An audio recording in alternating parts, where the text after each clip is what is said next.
Mash the potatoes with a potato masher to break down the chunks. Our simple mashed potatoes recipe calls for 1 cup or 2 sticks of unsalted butter. You can't have classic mashed potatoes without a generous inclusion of butter. Use the potato masher to mash the butter into the potatoes.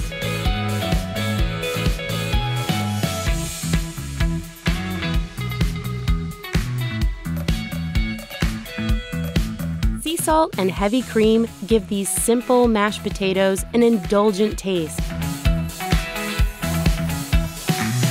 A few fresh chives go a long way.